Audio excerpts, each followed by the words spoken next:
Dok,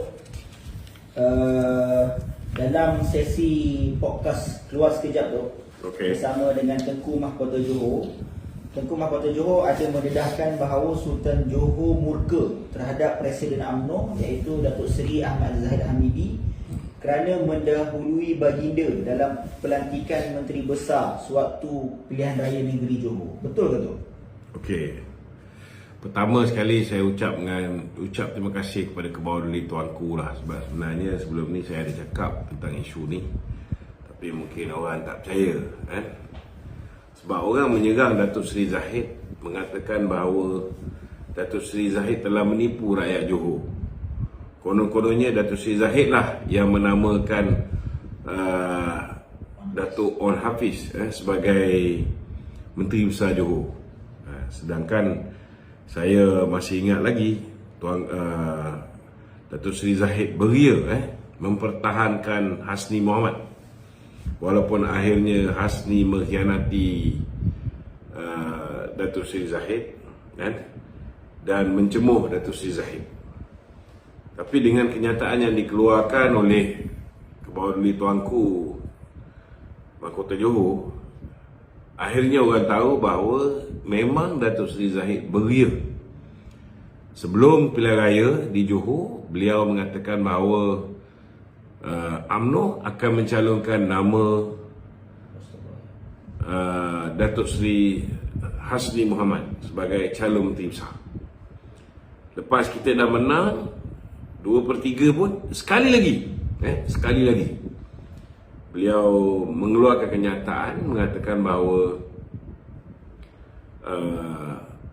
UMNO akan mencadangkan nama Hasni Mohamad sebagai calon Menteri Besar. Memang saya tak nafikan bahawa ketika itu baginda tuanku murka. Pada ketika itu, sekarang dah okey dah. Sekarang dah okey. Pada ketika itu memang baginda tuanku murka.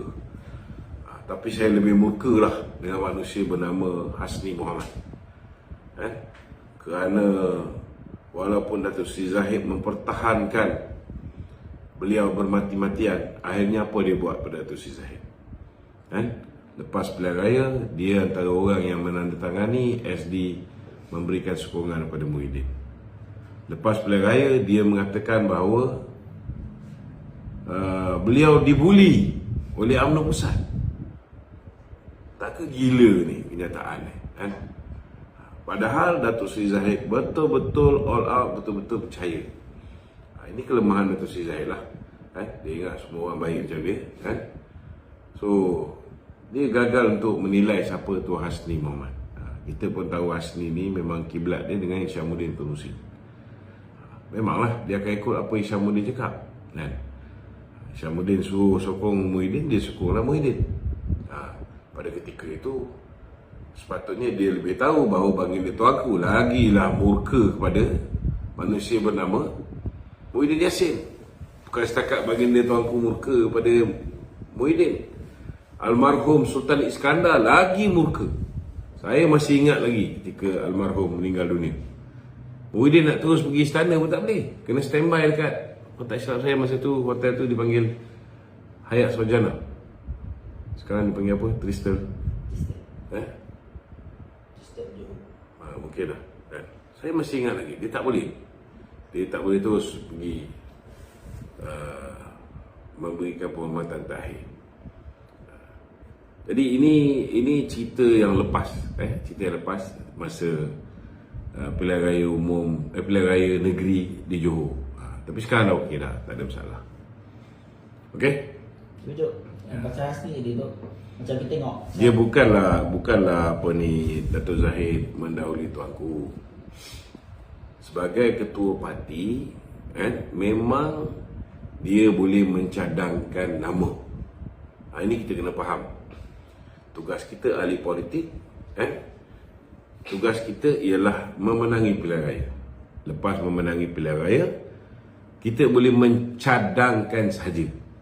Tetapi kuasa mutlak untuk memutuskan siapa yang patut dipilih menjadi Menteri Besar ialah kuasa kebauduli Yang Maha Mulia Tuanku Sultan. Kalau di peringkat pusat sama juga, kita boleh bekerja keras untuk memastikan kita menang pilihan raya, dan menang pilihan raya kita hantar nama untuk mencadangkan siapa Perdana Menteri. Tetapi kuasa mutlak terletak di tangan Kebawah-Duli Tuanku Yang di-Pertuan Agong, siapa yang nak dipilih. Dan dalam konteks Johor, walaupun UMNO hanya mencadangkan satu nama, kan, ini hak tuanku kalau dia kata dia nak 3 nama. Tak ada orang boleh ingkar. Dan 3 nama tu pun, kalau tuanku nak suruh letak nama orang lain, kita kena tahulah itu memang kuasa Kebawah-Duli Tuanku. Tidak ada orang boleh mempertikaikannya. Itu adalah harapan Presiden Parti untuk Datuk Seri Hasni dikekalkan. Tapi saya rasa Datuk Seri Zahid pun mungkin menyesal memberikan nama Hasni, mempertahankan dia bermati-matian. Last kali dia khianat kita. Saya yakin Datuk Seri Zahid pun mungkin terkilat dengan apa yang berlaku. Okey? Okey, Tok. Ya. Dalam podcast yang sama, keluar sekejap. Kalau untuk tengok masing-masing TMJ, KJ dan Syahril Hamdan ada mengeluarkan pandangan mereka terhadap prestasi PMX tu. Boleh Tok ulas sikit? Itu hak masing-masing lah. Hak masing-masing. Macam KJ Poyo ni dia kata dia bagi PMX B-. Syahril Hamdan okey sikit, dia kata dia bagi PMX A- kan. Tapi satu bagus kenyataan yang dikeluarkan oleh TMJ, dia cukup rasional, kan. Dia beritahu bahawa PMX memang ada kemahuan untuk melakukan perubahan, untuk buat benda yang baik untuk negara ni. Cuma dia kata mungkin tim pasukan PMX tu tak cukup kuat lah. Mungkin yalah, kita kena faham satu bahawa kebanyakan yang dalam tim ni ialah muka-muka baru, orang-orang baru di bawah kepimpinan baru Datuk Seri Anwar. Sudah pastilah kalau tidak ada pengalaman, belum pernah jadi menteri, mesti ada kelemahan di sana sikit, di sini sikit, biasa. Tetapi saya setuju dengan pandangan TMJ mengatakan bahawa PMX mewarisi sebuah kerajaan yang mewarisi hutang 1.5 trilion. Hutang ni datang dari mana? Hutang ni datangnya daripada Atuk Mahathir Mohamad dan juga daripada abah kau, Muhyiddin Yassin. So sudah pastilah dalam keadaan dia mewarisi sebuah negara yang mempunyai beban hutang yang begitu tinggi sehingga 82% berbanding dengan GDP kita, berbanding dengan dulu Datuk Seri Najib tinggalkan dengan 686.8 bilion. Hutang kita cuma 50.8% berbanding GDP. Jadi sudah pastilah tak banyak benda yang boleh dibuat oleh Datuk Seri Anwar kerana financial constraint. Dan yang kedua, sudah pasti Datuk Seri Anwar tidak mahu melihat kredit rating Malaysia ni semakin parah dengan menambah beban hutang. Kita boleh je tambah beban hutang, kan? Boleh. Tapi kredit rating kita nanti akan lebih teruk, kan? Bila kredit rating kita teruk, kita nak pinjam duit orang pun kita kena bayar interest yang jauh lebih tinggi. Dan sudah pastilah sudah pasti banyaklah side effect lain yang akan dihadapi oleh negara kalau Datuk Seri Anwar ni jenis orang yang boros dan berbelanja mengikut sesuka hati dia seperti mana Mahathir dan juga Muhyiddin Yassin. So memang kita tak semewah, belanja tak semewah macam zaman Mahathir dan Muhyiddin. Dan ini juga ada kesan juga, bila kita tidak berbelanja, kita lebih berhati-hati untuk berbelanja, maka kecairan di pasaran itu akan berkurangan juga. Ini pun sebenarnya adalah benda yang tak bagus. Cuma Datuk Seri Anwar cuba nak accommodate ataupun nak replace kehilangan itu dengan membawa masuk foreign direct investment. Itu sebab dia merata tempat, merata dunia dia pergi. Dia pergi jumpa dengan pelabur-pelabur, jumpa dengan ketua-ketua negara, pulihkan hubungan diplomatik kita dengan negara-negara yang sebelum ni Mahathir buat angkara, kan? So alhamdulillah kita tengok banyak. Kalau dulu King Salman ni tak mau jumpa lah Malaysia ni, senang cerita, betul tak? Tetapi alhamdulillah hari ini Dato' Seri Anwar disambut dengan baik oleh Prince Salman, Prince Mohammed bin Salman, kan? Perdana Menteri Saudi Arabia. Ini satu benda perkembangan yang sangat positif. Dia pergi ke negara-negara Arab yang lain pun disambut dengan baik, pergi ke China, pergi ke mana pun, alhamdulillah, So banyaklah perubahan yang dibawa. Dan saya suka juga lah nak komen bila mana Kebawali Tuanku Mahkota Johor mengatakan bahawa ada sedikit kelemahan dari segi Dato' Seri Anwar terlalu nak jaga hati banyak pihak. Dia terlalu careful, Saya rasa ada benar dia, bila mana dia mengatakan Dato' Seri Anwar mungkin sukar nak membuat keputusan, terlalu berhati-hati. Ada sebab juga, ada sebab juga. Saya ambil contoh lah. Kita tengok bila Mahathir ambil alih, apa dia buat pada Dato' Seri Najib, apa dia buat pada Dato' Seri Zahid, kan? Mereka akhirnya menjadi mangsa pendakwaan politik, pendakwaan benda jahat, pendakwaan yang terpilih, selective prosecution. Bila Muhyiddin ambil alih, kita lihat Syed Saddiq Sigaraga. Begitu juga dengan Lim Guan Eng, menjadi mangsa pendakwaan terpilih. Kita lihat bosku pun akhirnya dipenjarakan. Kita lihat pendakwaan terhadap Dato' Seri Zahid, walaupun Dato' Seri Zahid dan bosku adalah orang yang mengangkat Muhyiddin menjadi Perdana Menteri. Akhirnya mereka juga cuba dipenjarakan dan akhirnya Dato' Seri Najib telah terpenjara. Jadi sudah pastilah dalam kajian Dato' Seri Anwar ni, kan, beliau akan sangat berhati-hati. Bila terlalu berhati-hati ni, memang akan ada kesan sampingan. Ada keputusan yang penting. Contohnya lah, saya ambil contoh lah. Kalau katalah APMM nak pakai 7 biji helikopter, contohnya, Dato' Seri Anwar juga terbayang apa yang berlaku zaman BN dulu, bila mana isu LCS menjadi isu besar. Sama juga dalam isu sebelum tu lagi, isu Skopen pernah menjadi isu besar. Jadi sebarang bentuk pembelian ataupun perbekalan yang besar macam ni, sudah pasti Dato' Seri Anwar akan lebih berhati-hati. Cuma ialah bila Dato' Seri Anwar berhati-hati dan menteri-menteri yang lain yang kali pertama jadi menteri ni pun berhati-hati, itu akan ada kesan. Itu sebab saya tengok kalau di bawah pentadbiran menteri-menteri yang daripada UMNO ni, dia punya proses nak meluluskan tu dia lebih laju sikit berbandingkan menteri-menteri yang kali pertama. Ini kita kena terima hakikat. Sebab mereka dah lihat apa berlaku pada Dato' Najib, apa berlaku pada Dato' Zahid, apa berlaku pada Lim Guan Eng, apa berlaku pada Syed Saddiq.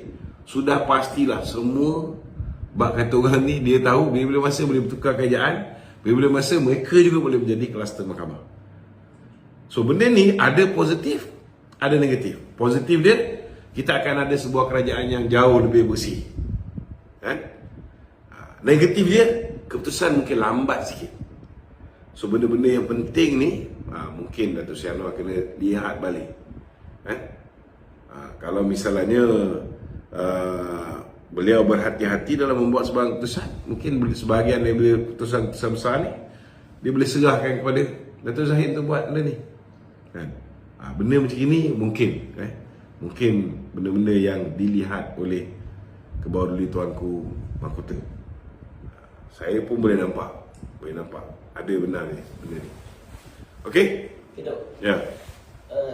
TMJ juga tu, dia berharap supaya KJ dan Syahril Hamdan ni kembali ke dalam UMNO tu. Bab ni saya tak berapa setuju lah. Bab ni saya tak berapa setuju. Sebenarnya contohnya lah macam KJ lah. KJ cuba nak beritahu bahawa bukan dia yang initiate untuk dia dilantik untuk jaga belia kat Johor. Bila dia dipecat daripada UMNO, Tengku Mahkota Ismail melantik dia untuk menjadi penasihat belia Johor semua sekali. Okeylah, itu hak kebauli Tuanku Mahkota Johor. Mungkin dia mengenali KJ ni daripada sukan bola sepak ketika dia menjadi menteri, itu dia kenal cara dia. Aku pun kenal KJ juga, cara aku. Bos aku dulu, aku Exco Pemuda.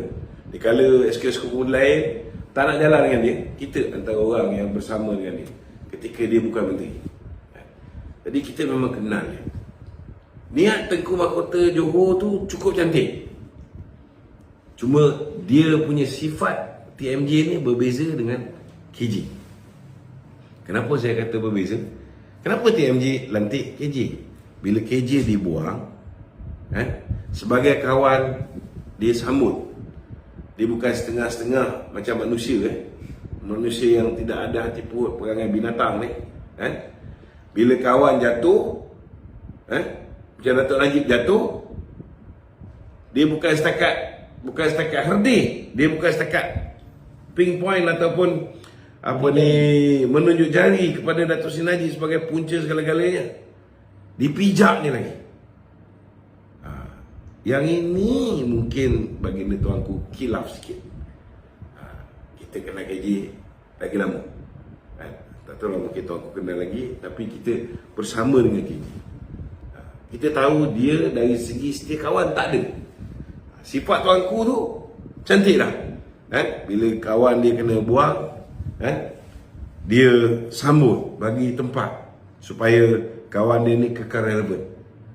Tapi alangkah baiknya kalau hati budi KJ ni sama macam TMJ. Maknanya bila Datuk Seri Najib kalah pilihan raya, dia kata ini bukan kalah Datuk Seri Najib seorang. Saya juga selaku Ketua Pemuda UMNO juga turut bertanggungjawab kerana gagal untuk menawan hati pengundi-pengundi muda. Tapi tak ada, dia tak buat benda ni. Malah dia put the blame on Datuk Seri Najib seorang. Yang ini je sifat yang tak ada pada KJ. Jadi saya rasa tindakan Tuanku Mahkota Johor tu mungkin betul lah. Bab membantu kawan dia ketika kawan dia susah, dia tak tinggalkan. Itu bagus. Tentang dia suruh KJ dengan Syahril Hamdan masuk UMNO. Syahril Hamdan ni okey lah. Yelah, walaupun ada kelemahan-kelemahan dia. KJ ni saya pun, yelah, kalau kepala otak dia ni tak sengit, okey. Kalau dia ni tak mementingkan diri dia, okey. Kalau dia ni tak tikam kawan belakang, okey. Kalau ada semangat setia kawan, ada semangat sense of belonging dalam satu pasukan, ada collective responsibility, tak ada masalah untuk dia bersama dengan kita. Tetapi hanya kerana kepentingan peribadi dia nak menang di Sungai Buloh, dia sanggup kata parti ni parti yang sesat, parti ni dah sakit, semata-mata dia nak dapat undi daripada pembangkang. Dia nak please yang penyokong Pakatan Harapan ni. Dia tak sedar bahawa apa yang dia keluar ni, ayat yang keluar daripada mulut dia ni menyebabkan kawan-kawan yang bertanding atas tiket BN yang lain affected daripada apa yang dia cakap. Tak pasal-pasal Sanusi gunakan ayat KJ ni untuk memburukkan BN. Tak pasal-pasal Rafizi boleh gunakan ayat KJ ni untuk memburukkan BN. Saya terus dia orang pun menggunakan sehabis baik apa yang diperkatakan oleh KJ. Mungkin tuanku tak nampak bab ni lah kan. Dia nampak benda yang positif je. The negative side. Kita sebagai parti, kita tak boleh biarkan ahli parti kita ini mengeluarkan kenyataan-kenyataan yang merosakkan parti, yang menjejaskan nama baik parti kan? So parti kena ada disiplin kan?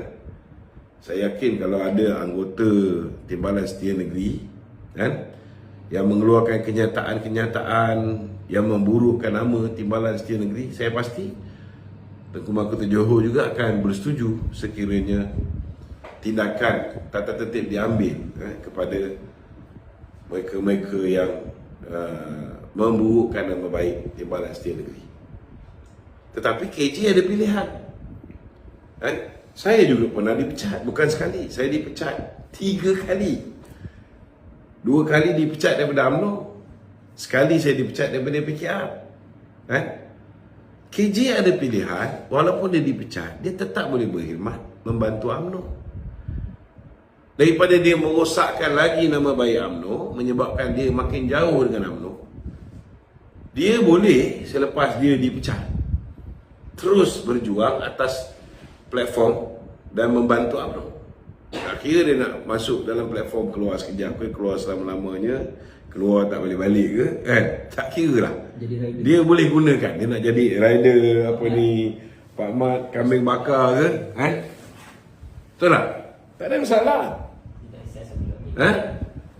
Tapi dia kena ada sense of belonging dan kena ada kesetiaan kepada parti. Saya yakin kalau dia boleh berubah kan, Nabi pun boleh ampunkan umat, takkan kita sesama umat tak boleh ampunkan kawan-kawan kita kan? Kalau dia betul-betul boleh tunjukkan kesetiaan pada parti, insya-Allah kan, tak ada masalah kan? Mungkin Datuk Zahid dulu pun marah kat saya juga, betul tak? Tapi last sekali dia maafkan kita juga, dia terima kita balik juga. Dan berapa ramai orang-orang yang dulu menghentam dia, Dr. Akmal kan, Khaidira, Abu Zahar, siapa lagi, Fuad Tukiri, Bakri walaupun dia hentam Datuk Zahid, mereka diberikan peluang bertanding dalam Dewan Undangan Negeri. Datuk Zahid tak berdendam kan? So kalau KJ ubah perangai dia, buat betul-betul insya-Allah tak ada masalah. Bila-bila masa dia boleh balik. Okey, lagi? Pasal pasukan tadi tu. Yang TMJ kata pasukan Anwar tak cukup kuat. Adakah kenyataan TMJ ni dia akan memberi kesan kepada Datuk Seri Anwar untuk melakukan orang kata reshuffle kabinet dalam masa terdekat? Dia macam ini, itu pandangan TMJ, pandangan TMJ. Datuk Seri Anwar pun sudah pasti ada dia punya pandangannya tersendiri. Dia dah tengok prestasi menteri-menteri dia dah tengok prestasi timbalan-timbalan dia, betul tak? Saya tak nampak keperluan untuk Datuk Seri Anwar tergesa-gesa buat kabinet reshuffle. Tidak ada keperluan pun. Dia cuma perlu mengisi jawatan menteri KPDN dan kursi itu pun sebenarnya sedang disandang oleh Armizan.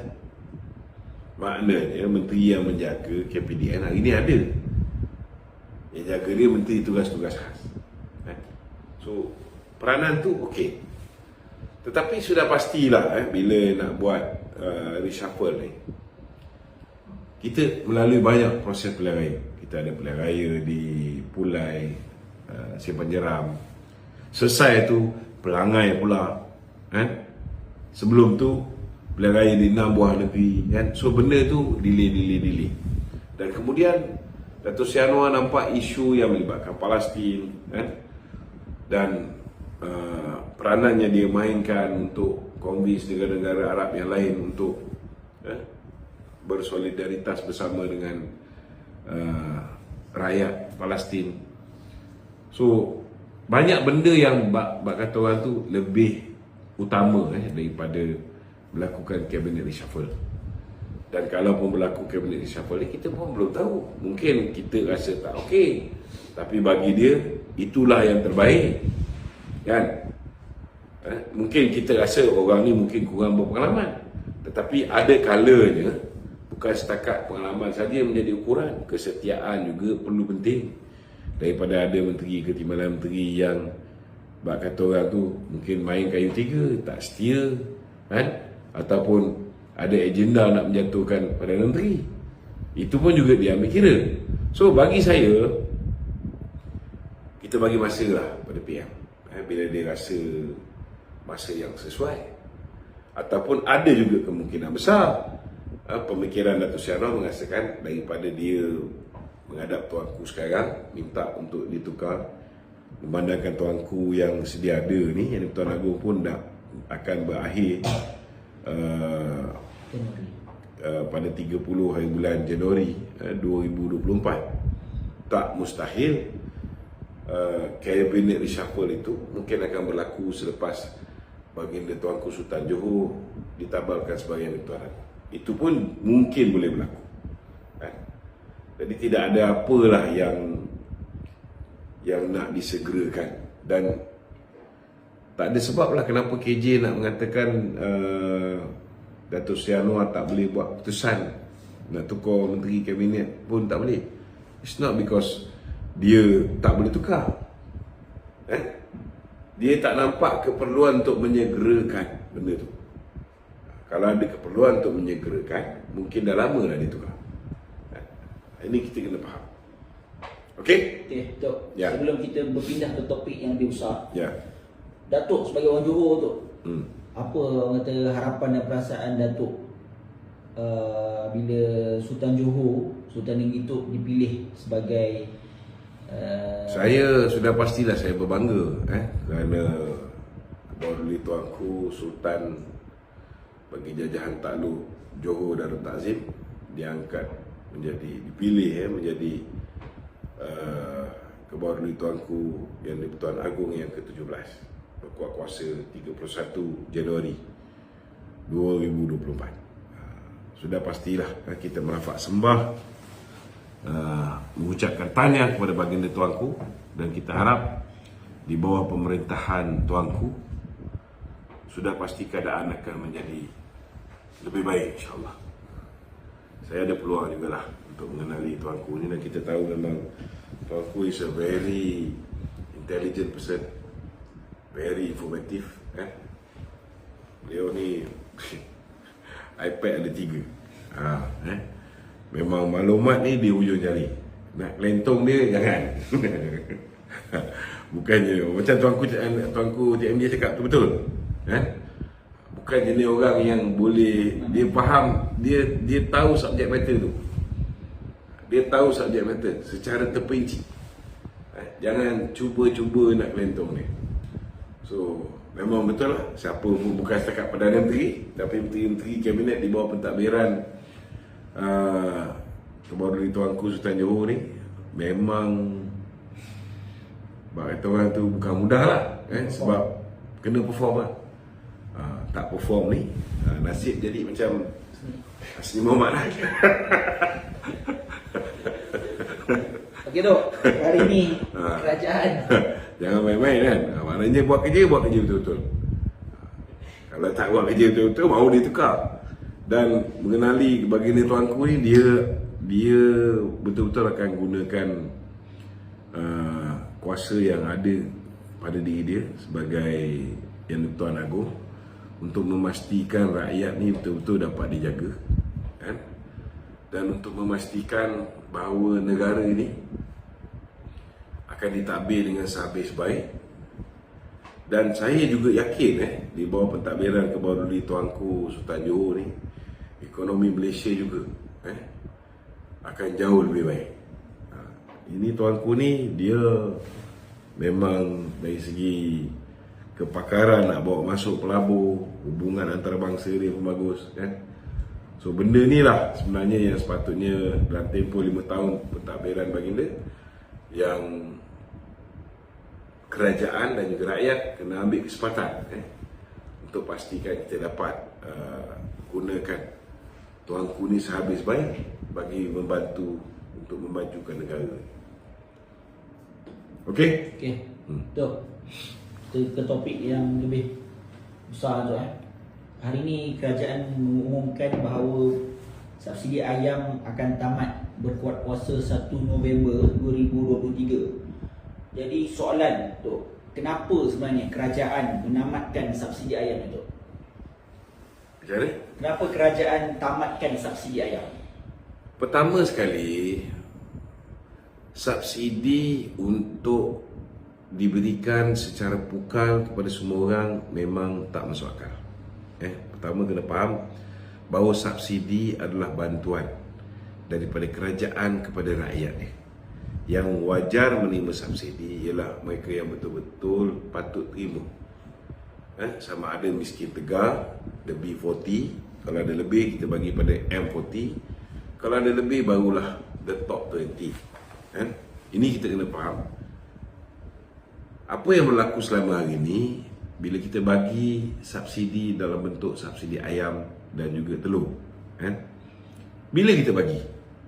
Kita bagi bila harga ayam tu melambung tinggi. So, ianya memberi kesan. Pada ketika itu, pada Februari 2022,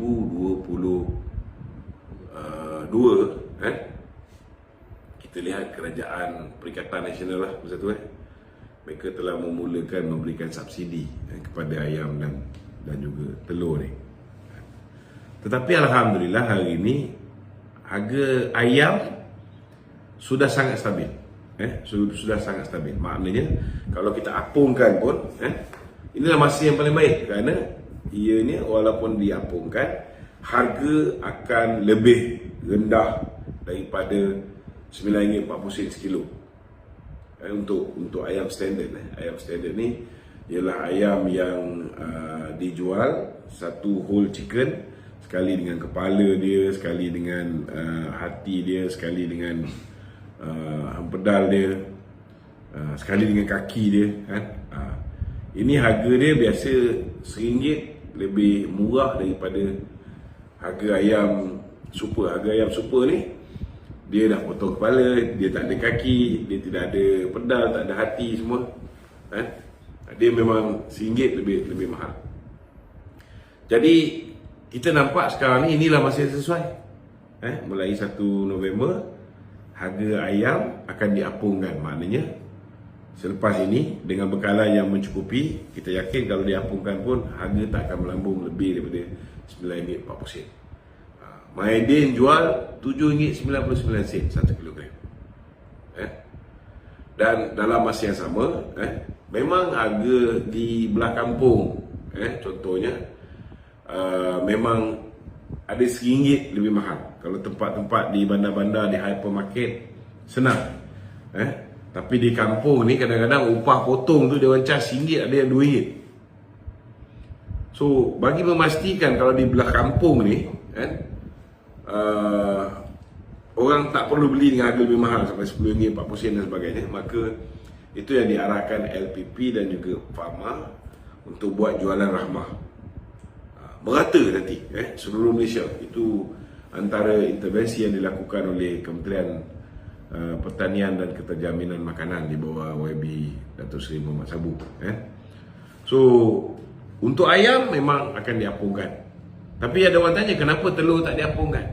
Buat masa ni, kalau kita apungkan harga telur, memang automatik dia akan naik 10 sen satu biji. So satu papan 30 biji itu dia akan naik RM3. Itu sebabnya kita delaykan dulu sehingga harga telur ni stabil. Sehingga harga telur ni stabil, masa itulah baru kita akan apungkan harga telur pula. Dia kena buat secara berperingkat.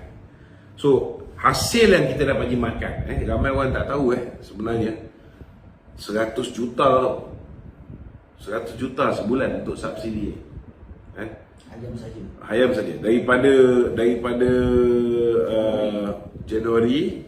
Februari 2022 sampai ke hari ni 1 tahun 8 bulan kerajaan dah belanjakan 3.8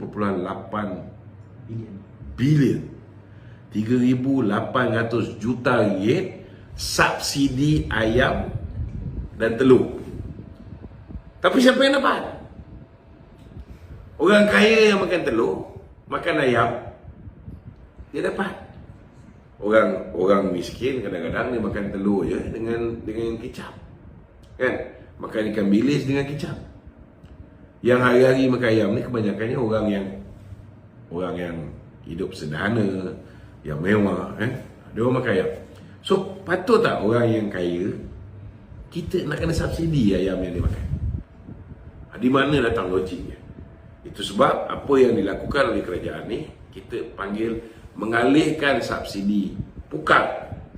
Subsidi pukal ni maknanya semua orang dapat sama harga, kan?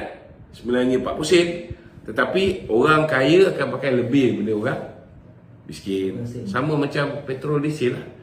Orang kaya, kereta dia besar, lagi kuat mentekan harga minyak, lagi kuat, lagi banyak subsidi yang kerajaan kena tanggung. Orang kaya pun banyak makan ayam-ayam ni semua sekali. Hari-hari makan ayam, kurang-kurang atas meja mesti ada ayam. Dan dengan daging dia, dengan rusanya, macam-macam jenis. Betul tak? Jadi tak wajar lah untuk orang kaya pun kita nak subsidi. Dan kemudian jangan lupa, hari ni dekat Malaysia ni ada 3.5 juta warga asing. 3.5 juta warga asing ni, kan? Kita pula kena subsidi dia. Dan lah duit gaji dia dapat, dia terus hantar pergi ke luar negara. Jadi cukup lah. Untuk ayam dengan telur ni, telur pun insyaAllah kita terpaksa apungkan juga. Biarlah kita salurkan duit tu, kita bagi direct dalam bentuk STR. Dan bila kerajaan dapat jimat 3.8 bilion ni, kita akan buat banyak benda lain. Antara untuk membantu usahawan-usahawan yang melibatkan diri dalam bidang penternakan ni. Kita boleh bagi soft loan, kita boleh bagi bantuan untuk mereka-mereka yang menternak ayam secara kecil-kecilan. So ini sudah pasti akan membantu peniaga-peniaga kita. Rakyat Malaysia yang akan mendapat nikmat. Selain daripada direct kepada kumpulan sasar melalui STR ataupun apa dipanggil, sumbangan tunai ramah. Okey? Kita apa langkah kerajaan kalau lepas subsidi ni ditarik dan harga diapungkan, apa langkah kerajaan kalau harga ayam ni naik dengan mendadak? Buat masa ni kita dah buat libat urus dengan pengusaha-pengusaha penternak. Saya tak nampak bahawa dengan mengapung harga ni ianya akan menaik dengan mendadak. Sebabnya ramai orang buat bisnes ni. Tapi bila kerajaan buat shilling, penternak ayam ni menjerit. Dan ramai orang berhenti daripada menternak ayam. So bila tidak ada lagi harga shilling ni, maknanya harga diapungkan, orang yang dulu dah berhenti buat ayam, dia akan buat ayam balik. Ini bagus juga, smart juga kerajaan buat benda ni. So bila ramai orang kembali menceburi bidang menternak ayam ni, maka penawaran untuk ayam di pasaran ni akan bertambah. Bila penawaran bertambah, demand ni maintain, penawaran berlebihan, maka harga akan turun. Harga akan turun lagi, insyaAllah. Dan orang sebenarnya penternak-penternak ni dah lama bising pasal dia orang tak nak harga tu dikawal oleh kerajaan. We are implementing free market. Kita gunakan free market system kat negara ni. Jadi benda-benda yang macam ni sudah pasti akan disambut baik oleh peniaga-peniaga kita. Daripada kita kawal semua benda kita letak harga shilling. Semua benda kita nak kawal, memang benda ni tak baik untuk, tidak kondusif untuk kita punya perniagaan. Okey? Tok, ni ada soalan daripada WhatsApp Tok. Dia minta Tok komen tentang kenyataan Anthony Loke yang minta kaji semula Minggu Solidariti Palestin. Okey, kita sebenarnya benda ni kita tak payah besarkan lah. Geng Perikatan Nasional ni, dia cuba nak menggambarkan seolah-olah macam YB Anthony Loke ni tidak peka kepada perjuangan umat Islam di Palestin. Sebenarnya bukan itu. Mereka-mereka yang minta dikaji semula ni, dan saya pun rasa tak perlu kaji semula pun. Cuma Kementerian Pendidikan ataupun Kementerian Pelajaran sudah pun memberi garis panduan tentang cara menyambut Minggu Solidariti untuk Palestin. Saya tak setuju dengan apa yang dilakukan oleh setengah-setengah cikgu, sampai ada tunjuk macam apa ni, pengganas dan sebagainya, tutup muka kan. So bagi saya apa sebenarnya yang kita nak ajar pada murid-murid kita? Betul tak? So yang itu je yang mereka minta supaya dikaji balik kan? Tapi rata-rata sekolah lain tak buat macam tu. Satu dua sekolah tu yang mana agak melampau sampai buat, yelah mungkinlah mereka excited kan, tidak ada garis panduan. Tapi sebenarnya KPM dah buat, Kementerian Pelajaran dah buat garis panduan. So ikut garis panduan tu je kan? Dan kena ada pemantauan. Tapi yelah, biasalah, kalau ada beribu cikgu ni, mesti ada satu dua orang yang kepala dia tak betul kan? Sama juga ahli parlimen pun kan, ada 222 orang, bukan semua kepala betul. Kalau ahli parlimen pun kadang-kadang kepala tak betul kan? Apalah sangat kalau cikgu-cikgu ni kepala tak betul kan? Yang penting kita buat garis panduan, kita betulkan cikgu-cikgu yang tak betul. Tetapi bersolidariti dengan umat Islam di Palestin yang dizalimi oleh Israel. Kita tengok YB Stephen Sim, YB Howard, kemudian siapa lagi, Ketua Pemuda DAP. Kita demonstrasi di Masjid Negara, kita demonstrasi di Axiata Arena. Mereka hadir, mereka memberikan ucapan, tak ada masalah. Mereka bukan bantah kita memperjuangkan nasib umat Islam yang teraniaya di Palestin. Tidak, mereka tidak membantah tu. Mereka tak nak acara-acara yang keterlaluan, yang mempromosi keganasan terorisme dibuat ke atas pelajar-pelajar kita. Saya setujulah dengan pandangan tu. Okey? Okay, ya. Sekarang ni kalau kita tengok, ada dua ahli parlimen daripada Peribumi Bersatu yang menyatakan secara terbuka sokongan mereka terhadap PMX. Pertama Kuala Kangsar itu, kedua Labuan. Adakah akan ada lagi ahli-ahli parlimen pembangkang yang akan menyatakan sokongan terbuka mereka kepada PMX? Pertama sekali, itu hak ahli parlimen Kuala Kangsar, itu hak ahli parlimen Labuan untuk menyatakan sokongan kepada PMX. Tak salah kan? Cuma saya rasa PMX juga perlu berhati-hati bila berhadapan dengan mereka ni lah. Kita tak nak jadi satu trend satu trend seolah-olah rakyat beranggapan bahawa kita juga mengamalkan scheme of things dan ugutan yang dilakukan oleh Mahathir dan juga Muhyiddin dulu. So kita tak nak rakyat berpersepsi seolah-olah macam kita juga buat apa yang Mahathir buat, kita juga buat apa yang Muhyiddin buat. Jadi bagi saya cukuplah 2 ekor ni. Dua orang. Aku selalu cakap 2 ekor, nanti orang marah. Sebenarnya kita dah terbiasa macam itu kan. Minta maaf lah. 2 orang ni. 2 orang ni cukuplah. Lagipun kita di peringkat UMNO pun kita merasakan bahawa kalau pembangkang nak bersama dengan kita, they have to do it, bak kata orang tu, dalam konteks secara en bloc. Suruhlah ketua pembangkang tu ikut cadangan Datuk Seri Anwar berunding dengan Timbalan Perdana Menteri 2 Datuk Seri Fazila, kan, sign CSA, nyatakan sokongan kepada kerajaan. Tapi kalau 1212 ni, saya nak beritahu satu lah, kan? Kita tak nak benda ni jadi budaya. Pertama.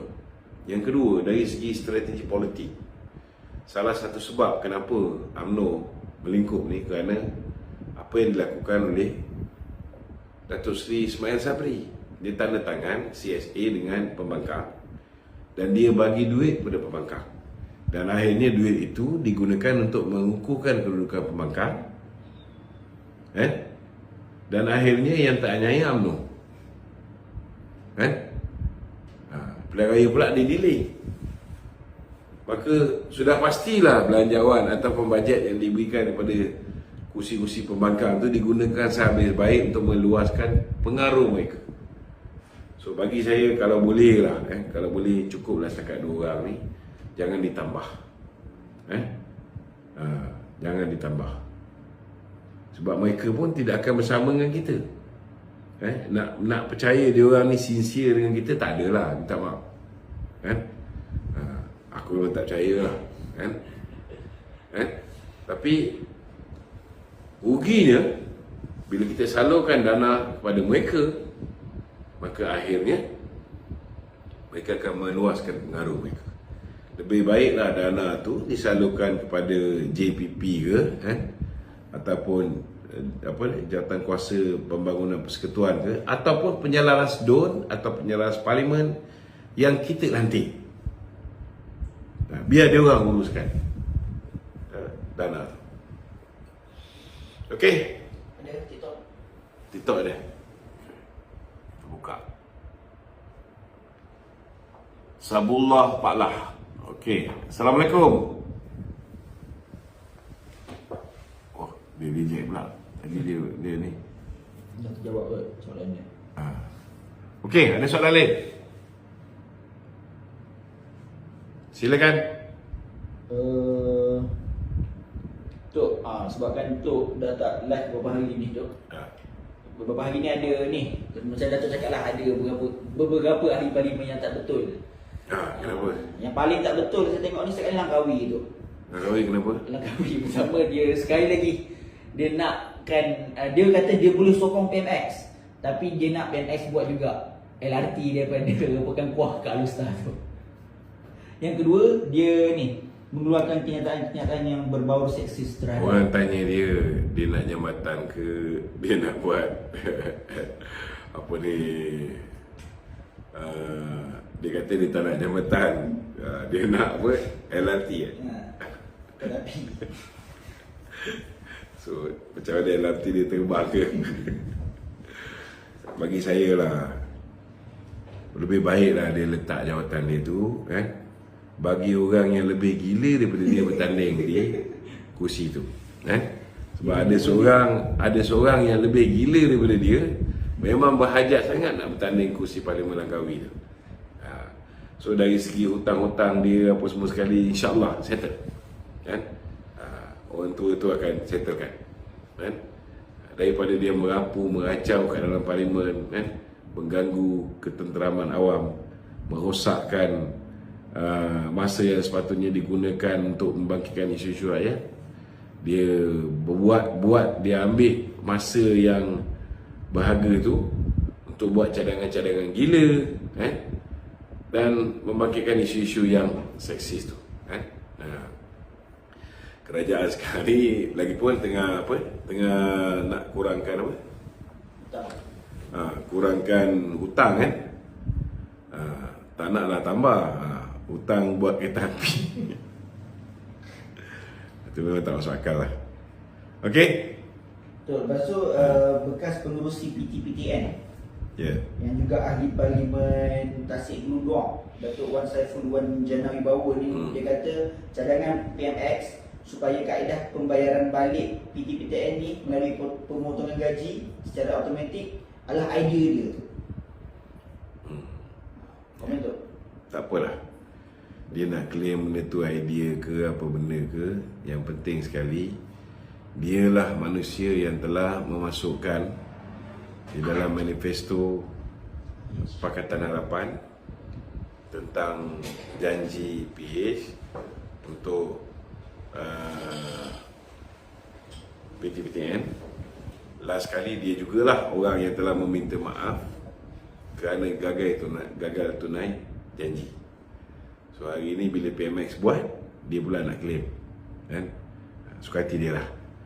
Bagi saya lah, geng-geng Perikatan Nasional ni banyak yang cakap ni kita boleh dengar, percaya jangan. Dan kalau boleh masuk telinga kiri, kita keluarkan di telinga kanan. Kalau tidak, kita lagi pening kepala. Okey, Hafiz, ada soalan Hafiz? Tok, ini Pat ada keluar satu Pat ni siapa? PAC. Dia ada dua Pat ni. Satu Petra. Bukan. Raja PAC Petra. tu, laporan PAC. PAC, okey. PAC, salah satu laporan tu dia kata kerajaan rugi 505 juta ringgit sebabkan vaksin Itulah. vaksin cara import tu. Ya. 8.9 juta dos. Ya. So, jadi Itulah antara benda-benda yang mungkin TMJ kena bertanya dengan Khairi Jamaluddin, kan? Kenapa vaksin-vaksin yang dah luput tarikh ni dibeli, kan? Kenapa vaksin yang sedia ada tak habis tapi masih lagi arahkan Paman Niaga beli lagi 500 juta. Betul ke? Patutnya saya tunggu juga kalau kebaru tuanku bertanya soalan ni. Tak keluar. Mungkin lah di segmen lain. Keluar selamanya kan. Mungkin masa tu mungkin kita boleh tanya kebaru tuanku. Okey? Ada lagi? Ya. Okey, kita ada satu soalan daripada Pokok Sena. Silakan. Assalamualaikum. Assalamualaikum warahmatullahi wabarakatuh. Apa khabar Datuk? Waalaikumsalam. Ya, baik, alhamdulillah. Okey, baik. Soalan saya, Ya. soalan semasa lah Datuk. Soalan semasa. Nampaknya gerombolan yang sedang menghurungi PHPN. Kerana kita tengok hari ini ada statement terbaru datang daripada Ahli Parlimen Labuan. Okey. Sebelum ni rasa saya nak Datuk bagi penjelasan pada kami semua di sini sebagai penyokong PHPN.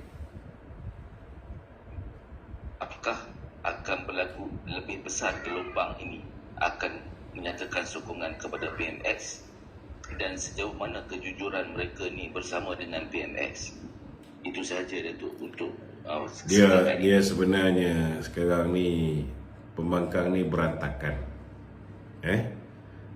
Berantakan. Kalau setakat Kuala Kangsar, Labuan, Langkawi, kalau ada orang ni buat kepala-kepala gila macam ni tu, bagi saya biarkanlah, jangan bazir masa kita melayan sangat. Yang keduanya sebenarnya ramai orang tak tahu, ada di antara dia orang ni pergi jumpa Datuk Zahid, minta Datuk Zahid ni menjadi Perdana Menteri pun ada. Mereka ni bersetuju untuk sokong Datuk Zahid menjadi Perdana Menteri. Datuk Zahid tolak mentah-mentah. Datuk Zahid tolak mentah-mentah. Bukan setakat tu, ada pula yang pergi jumpa PM pula. Mereka minta supaya mereka sedia nak bagi sokongan padu semuanya kepada PMX untuk menjadi Perdana Menteri dengan syarat mereka minta supaya PMX gugurkan Datuk Zahid daripada kabinet. Dan alhamdulillah saya dengar cerita PMX pun tolak juga. Jadi cuba kita fikir, dia orang punya mainan ni, dia pergi jumpa Datuk Zahid nak angkat Datuk Zahid jadi PM supaya Datuk Zahid tinggalkan PMX, kan? Kemudian dia jumpa PM, dia suruh PM tinggalkan Datuk Zahid. Sebenarnya yang mereka paling takut ni sebenarnya ialah ukhuwah di antara Datuk Zahid dengan PMX ni. Yang ini akan menyebabkan harapan mereka untuk buat kerajaan tebuk atap akan musnah. Harapan mereka akan musnah semusnah-musnahnya. Itu yang sekarang ni dia cuba macam-macam cara untuk membuat kita berpecah. Itu sebab kita pun kena pandai. Kita kena tahu bahawa musuh kita ni, otak mereka ni geliga, mereka sedang mencari helah, mereka mencari jalan macam mana nak memecah belahkan kita. Dan jangan kita mudah sangat nak berpecah belah. Okey? Okey, baik, saya setuju dengan pandangan Dato'. Dan saya nak clearkan otak saya dengan semua viewer yang ada kat bawah. Soalan saya yang kedua, Dato'. Soalan ni menarik sebenarnya. Apa yang berlaku pada hari ini, kenapalah walaun ni, cyber trooper walaun ni hari ini sanggup melakukan fitnah yang tidak logik. Dan saya nak Dato' beritahu sikit lah, Ratu Naga and the team ni, termasuk Papa Gomok ni, hari ini telah menghadap PDRM lah. Dan apa nasihat Datuk pada diorang ni sebenarnya? Hala tuju mereka ni sebenarnya ke mana, Datuk ni? Segala-gala. Bagi saya diorang ni memang tak makan nasihat. Kita kena tahu bahawa mereka ni ialah cyber troopers berbayar. Kalau mereka tak buat apa yang mereka buat ni, mereka tak dapat gaji, mereka tak dapat bayaran, mereka tak dapat projek, mereka tak dapat macam-macam daripada orang-orang yang hire mereka, dia punya paymaster. Ada yang sekarang dah tak boleh bagi projek, tetapi dulu banyak bagi projek. Mungkin dah terhutang budi dan sebagainya. Bila terhutang budi ni, maka tergadai budi. Lebih kurang begitulah. Jadi bagi saya simple sajalah. Kita pun nak pelik dengan kepelikan yang diorang tunjukkan ni, pun tak payah bagi masa kita nak pelik. Memang kita kena terima hakikat selagi diorang ni tak kembali memerintah, selagi itu mereka akan gunakan segala pengaruh yang mereka ada, media sosial yang mereka ada untuk memburukkan kita, untuk memfitnah kita, untuk menjatuhkan PM kita, supaya mereka ada peluang untuk ambil alih kerajaan. Tapi bagi saya lah, nasihat saya pada diorang ni, move on lah. 6 buah negeri kamu dah gagal untuk jatuhkan kerajaan ni. Pilihan raya di Pulai, kamu gagal. Simpang Jeram, kamu gagal. Pelangai, kamu gagal. Kalaupun kamu berjaya di Kemaman pun, ianya tak memberi kesan apa. Kita tetap ada 2/3. Dan setiap hari bertambah. Itu hari ada 148. Sekarang ni dengan pengakuan oleh Suhaili, sudah jadi 149. Jadi bagi saya lah, jangan bazir masa. Itu sebab sekarang ni ramai yang akan melompat. Nak melompat parti tak boleh, tapi melompat memberikan sokongan kepada PMX. Okey? Ada lagi? Ada soalan lagi di studio? Ada. Saya minta soalan terakhir. Saya akan keluar. Silakan. Okey, baik. Soalan saya yang terakhir ialah berkaitan dengan saya mendapat satu perkabaran yang gembira lah. The end of life Perikatan Nasional ni, kebangkalian akan berlaku pada 31 Januari, iaitu pertukaran ke bawah Duli Maha Mulia Tuanku Sultan Johor akan diangkat sebagai agung kita yang keseterusnya. Okey. Dan apakah Datuk merasakan mereka melakukan langkah gila-gila, langkah yang tak tahu, langkah 1000 langkah ke apa ke langkah Datuk, untuk mereka menjadi pemerintah negara ataupun ambil alih negara, tebuk atap ni? Adakah ini salah satu alasan kenapa mereka bermati-matian selain daripada menghadapi tuduhan di mahkamah? Bagi saya tidak ada bukti yang mengatakan di bawah pemerintahan ke bawah Duli Tuanku Sultan Johor sebagai Tuan Agong mulai 31 Januari ni, ianya kemusnahan sepenuhnya Perikatan Nasional. Tak ada. Itu orang boleh buat anggapan, tapi tidak ada kenyataan yang sedemikian rupa. Tetapi yang ada ialah kenyataan Kebaduli Tuanku Agong sekarang yang mengeluarkan kenyataan mengatakan bahawa beliau berharap Datuk Seri Anwar adalah Perdana Menteri yang terakhir di bawah pentadbiran beliau di Istana Negara. Jadi kalau orang tu guna otak fikir dengan waras, dia akan faham bahawa Kebaduli Tuanku sekarang pun tak nak kerajaan Perikatan Nasional ni, kan? Dan Kebaduli Tuanku sekarang pun mengharapkan tidak berlaku pertukaran Perdana Menteri lagi.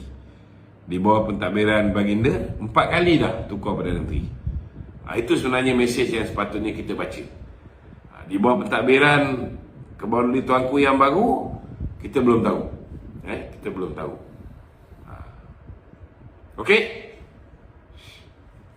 Terima kasih banyak Datuk atas penjelasan satu. Dan Okey, saya sama. akui lah. Okey. Saya akui apa yang Datuk cakap tu bahawa Yang Pertua Agong sekarang Sultan Abdullah memang seorang yang tegas dalam urusan ini juga, dan kita tahu ke bawah beliau Yang Maha Mulia Sultan Johor dari awal lagi bercakap tentang perpecahan. Dia bimbang dengan perpecahan. Ya. Dia tak suka dengan perpecahan. Ya. Dia amat Kalau ikut tegas.